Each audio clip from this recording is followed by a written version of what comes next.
next slide. Oh, so we can't talk about innovations in technology unless we talk about actually what we're using it for. Now, it's so funny. I need to take a survey of this. I just put this slide in the other day for the first time. Previous to this, it said the word social networking, which I actually thought was a bit of a bore. I put this slide in not to offend anybody because I didn't actually say the bad word, but I want a show of hands. You've got to be perfectly honest with me. Whose response to this slide is, it's offensive because it says F on it? Nobody. Okay, I'm going to keep the slide in. You guys are my barometer. I did this talk yesterday, and this woman, she was so horrified in the front row, and I felt so bad that I had offended her, and I didn't want to. I figured I didn't actually say the bad word, but what? I think it's effing great. Thank you, Barry. So many seniors, it could be family. That's true. The family is Facebook. The reason we need to talk about social networking is it is the biggest innovation that has happened with our technology since the building of the wheel, right? I mean, it is such a huge thing. And I know a lot, most of you raised your hand and said it's a bunch of hooey, and I don't disagree with you with that. But I would be remiss if I didn't talk to you about it so that you're clear about the advantages and disadvantages before you decide whether it's a benefit for you or not.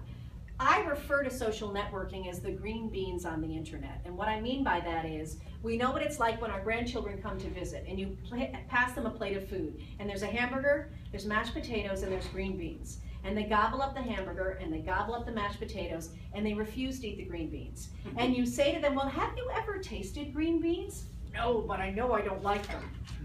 Does that sound familiar? Have you ever used Facebook? No, but I know I don't like it.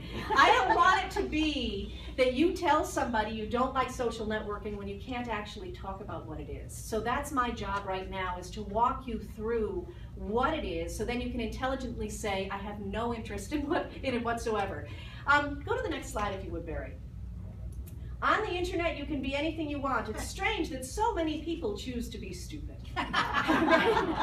So let's break this down for a moment. Digital immigrants are those people 40 years or older. So digital natives are 40 years or younger.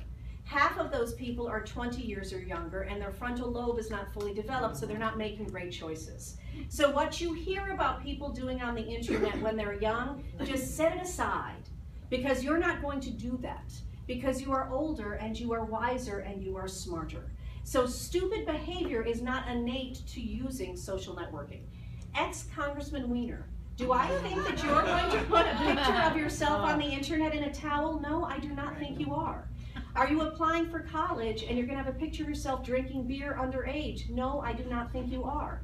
So it's very important that we distinguish bad behavior with bad technology. Just the other day, I was walking down the street in New York, and I've been there for 30 years. Best question anybody ever asked me is, this man said, how do you get to Carnegie Hall? And all I wanted to say was practice, practice, practice. But instead, I said, well, let me show you on the GPS. And I pulled out my smartphone, and I showed him on the GPS where he could find Carnegie Hall. And he said, thank you so much, I hate those things. And I thought, oh my God, I'm so sorry that I helped the guy. And I said to him, why do you hate it?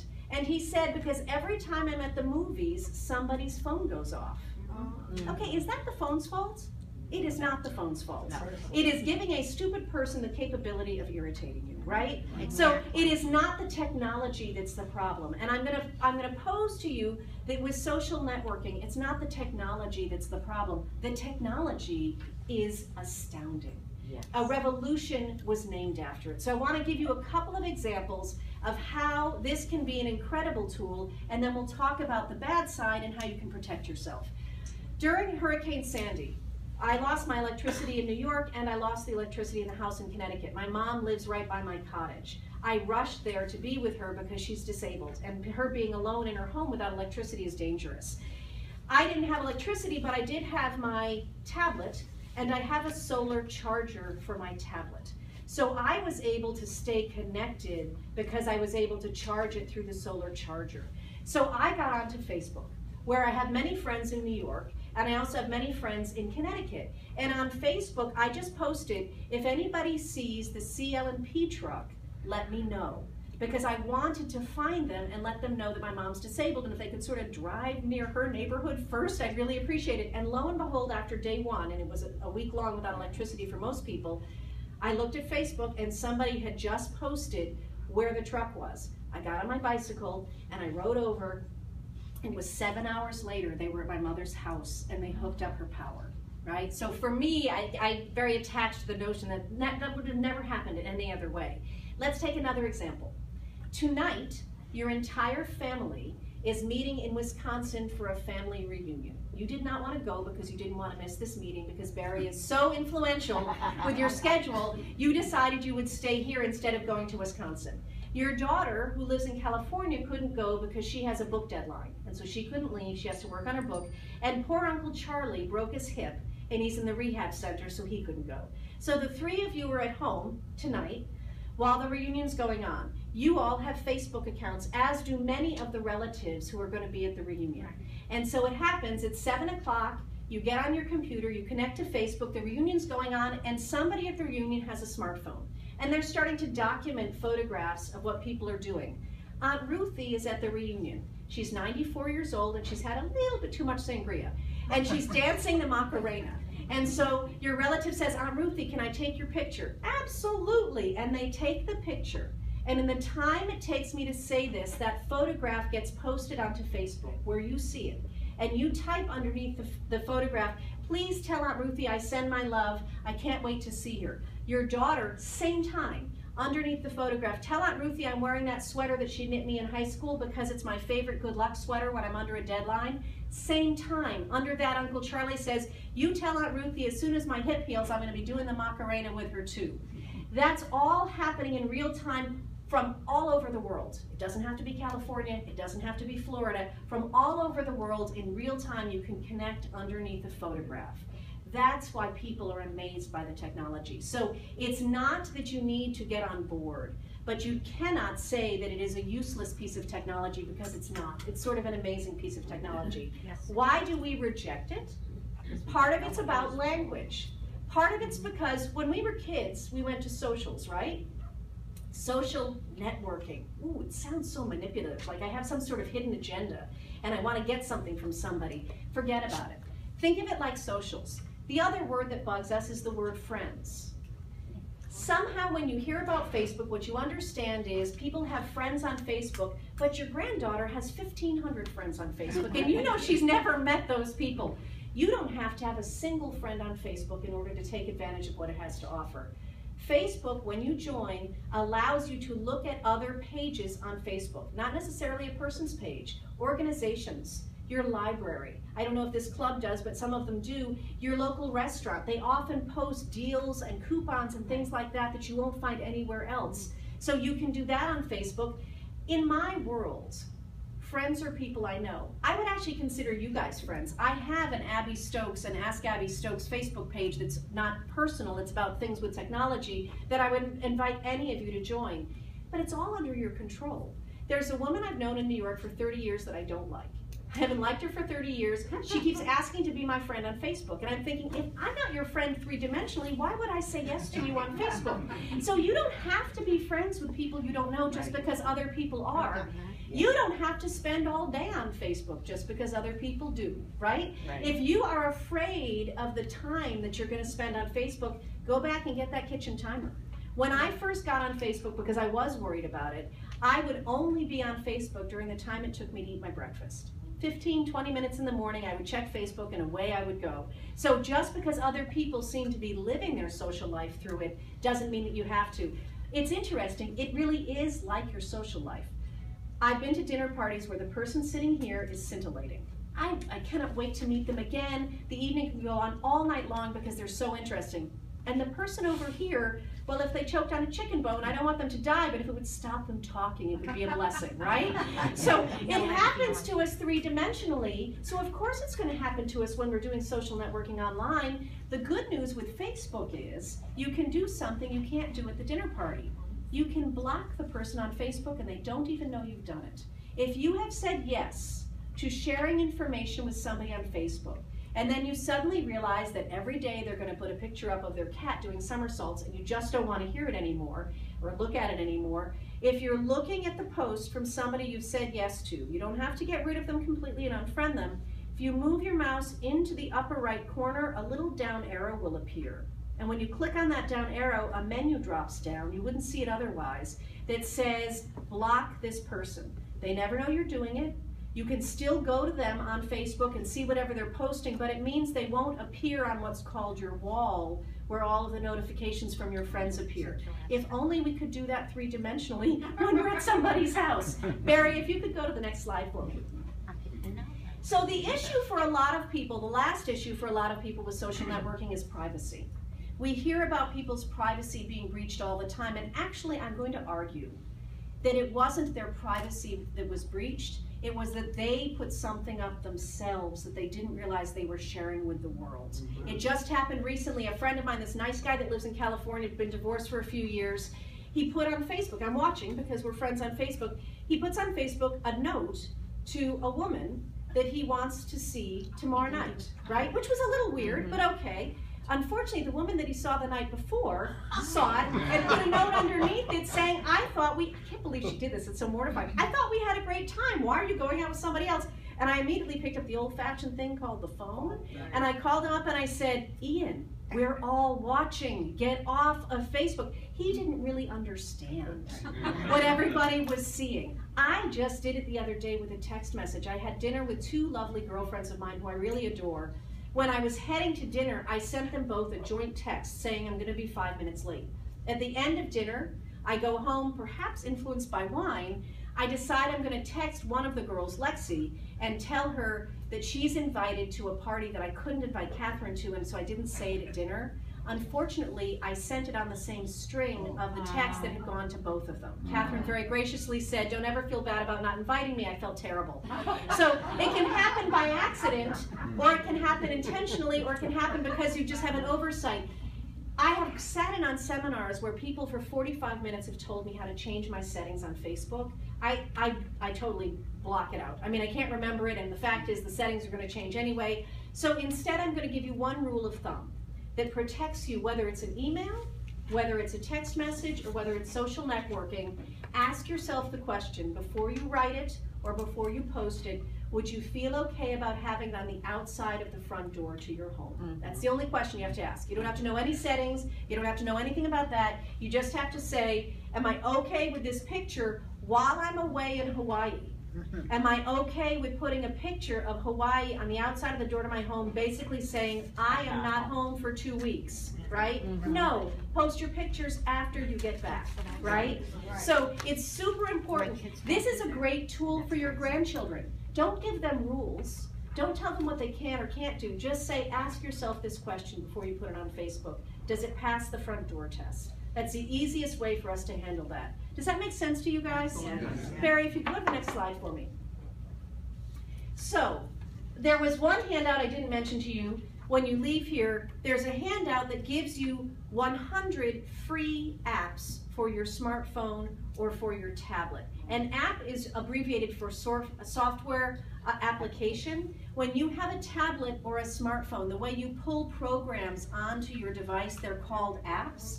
One of my favorite apps, to give you an example of how diverse they are, I live in New York City. I teach computers all over the city. Sometimes I need to use a ladies' room and I don't know where the nearest public ladies' room is.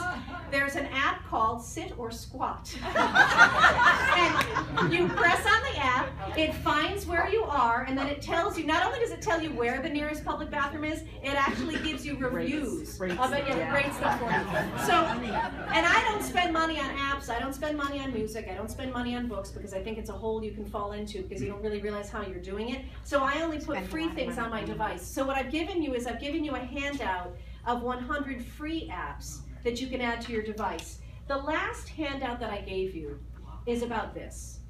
I believe, I've been doing these talks, I've been to over 20 states. At the end of the talk, whether you have a text, whether you're using texting or using an email or whatever connection you're making using technology with your family, people will always say to me, I feel less connected with my family than I ever have.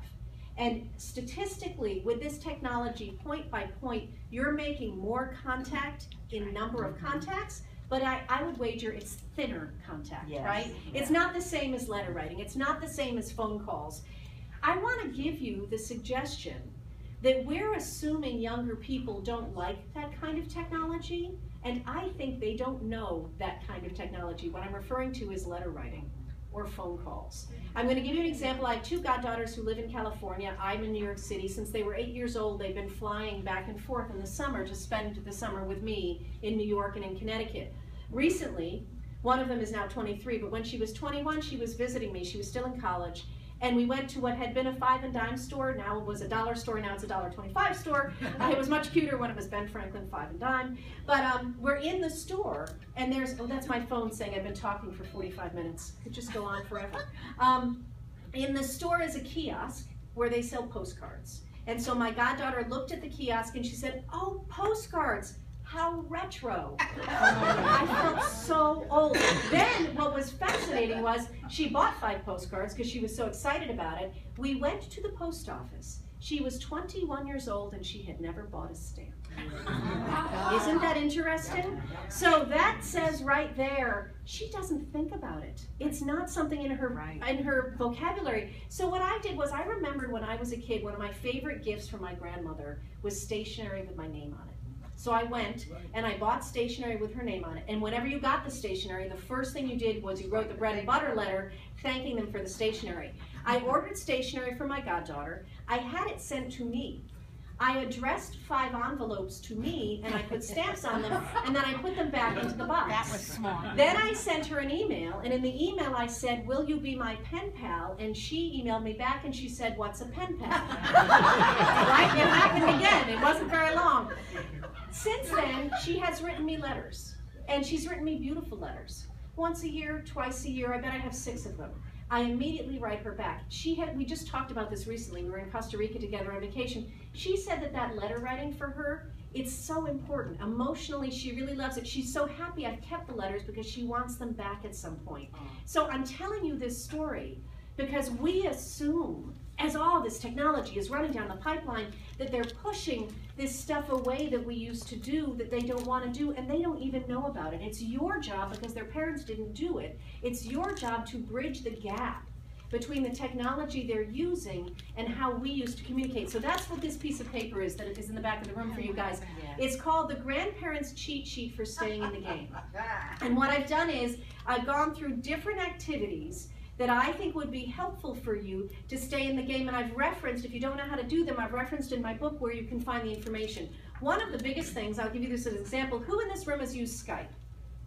Okay, if you haven't, Skype is free, and you know how I like stuff that's free. Skype is free with an internet connection, and if you have a camera on your device, you are able to make phone calls, or more importantly, video calls using Skype. So here's the scenario.